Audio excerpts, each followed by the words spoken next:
Hello മക്കളെ, welcome back to Xylem learning. It's me Rima മിസാഡ.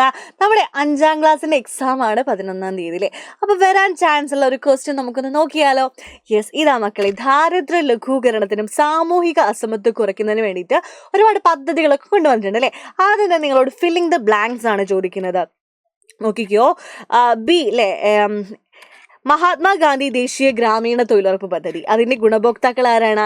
Yes, നമുക്കറിയാം 18 വയസ്സിന് മുകളിലുള്ള ഗ്രാമീണ മേഖലയിൽ താമസിക്കുന്ന ആളുകൾക്കാണ് ഈ ഒരു തൊഴിലുറപ്പ് പദ്ധതി ലഭ്യമാകുന്നത് അല്ലേ. അതായത് those who has complete 18 years of age is the rural ഏരിയയിൽ താമസിക്കുന്ന ആളുകൾ, 18 വയസ്സിന് മുകളിലുള്ള ആളുകൾക്കാണ് ഈ ഒരു തൊഴിലുറപ്പ് പദ്ധതിയിൽ അതിൻ്റെ ബെനിഫിഷ്യറീസ് എന്ന് പറയുന്നത് അല്ലേ. അതിൻ്റെ ബെനിഫിഷ്യറീസ് അവർക്കാണ് കിട്ടുന്നത് അല്ലേ. അതിൻ്റെ ഫീച്ചേഴ്സ് എന്താണ്? അപ്പോൾ എ എന്നിട്ടിട്ട് നിങ്ങളൊരു എ എന്ന് ഇവിടെ മാർക്ക് ചെയ്തിട്ട് ആൻസർ എന്താണ്?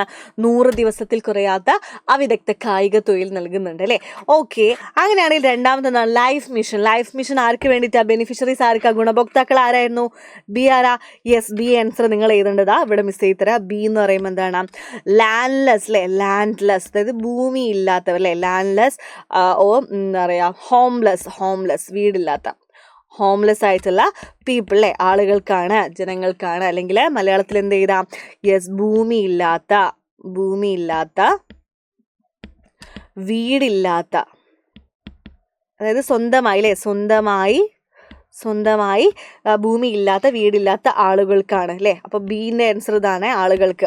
ഓക്കെ, ദെൻ വിദ്യാവാഹിനി എന്നിട്ട് ഇവിടെ സി എന്നിട്ട് വിദ്യാവാഹിനി ആർക്ക് വേണ്ടിയിട്ടാണ്? ബെനിഫിഷ്യറീസ് ആരാണ്? ഗുണഭോക്താക്കൾ ആരാണ്? യെസ്, വിദ്യാവാഹിനിയുടെ ട്രൈബൽ സ്റ്റുഡൻസ് ആണ് അല്ലേ. അപ്പോൾ ഇവിടെ സി എന്ന് എഴുതിയിട്ട് നിങ്ങൾക്ക് എന്ത് എഴുതാം? സി എന്ന് എഴുതിയിട്ട് നിങ്ങൾക്ക് ഇതാണ് സീൻ്റെ ആൻസറാണ്. ഇത് സീൻ്റെ ആൻസറാണ്. സീൻ ആൻസർ ഇവിടെ മിസ് 3 എഴുതിയത് സീൻ്റെ ആൻസറാണ്. ട്രൈബൽ സ്റ്റുഡൻസ്, ഗോത്ര സമൂഹത്തിലെ കുട്ടികൾക്ക് വേണ്ടിയിട്ടാണ്. അപ്പോൾ ഇവിടെ നമുക്ക് ഡി എന്ന് മാർക്ക് ചെയ്യാം. വിദ്യാവാഹിനി ഡി എന്ന് മാർക്ക് ചെയ്യാം. അത് ആർക്ക് വേണ്ടിയിട്ട്? അതിൻ്റെ പ്രത്യേകത എന്താണ്? വാഹന സൗകര്യം ഒരുക്കുന്ന പദ്ധതി അല്ലെ. ട്രൈബൽ സ്റ്റുഡൻസിന് വാഹന സൗകര്യം ഏർപ്പെടുത്തുന്ന പദ്ധതിയാണ് വിദ്യാവാഹിനി. ഓക്കെ, അപ്പോൾ നമ്മൾ ഡീൻ്റെ ആൻസർ കിട്ടിയിട്ടുണ്ട്. ഓക്കെ, ദെൻ കൈവല്യ, അതാണ് ഈ ട്ടോ. ഈൻ്റെ കൈവല്യ ആർക്ക് വേണ്ടിയിട്ടാ? ഈ നോക്കിക്കോ, ഇതാണ് ഈ ട്ടോ. കൈവല്യ ആർക്ക്? ഭിന്നശേഷിയുള്ള ഉദ്യോഗാർത്ഥികൾക്കായി അല്ലേ. അതായത് ഡിഫറൻ്റ്ലി ഏബിൾഡ് ജോബ് സീക്കേഴ്സിന് വേണ്ടിയിട്ടുള്ളതാണ്. അപ്പോൾ നിങ്ങളത് ഫില്ല് ചെയ്യുക കേട്ടോ. അപ്പോൾ ഈ ഒരു ചോദ്യം നിങ്ങൾക്ക് എന്തായാലും ചോദിക്കാൻ ചാൻസ് ഉണ്ട്. ഇനി ബി ക്വസ്റ്റ്യൻ എന്താണ്? ഗ്രാമീണ മേഖലയിൽ അധിവസിക്കുന്ന ഏതൊരു കുടുംബത്തിനും ഒരു സാമ്പത്തിക വർഷത്തിൽ 100 ദിവസത്തിൽ കുറയാത്ത അവിദഗ്ധ കായിക തൊഴിൽ ഉറപ്പാക്കുന്ന പദ്ധതി ഏതാണ് എന്ന് ചോദിക്കുകയാണെങ്കിൽ ആൻസർ എന്താണ്?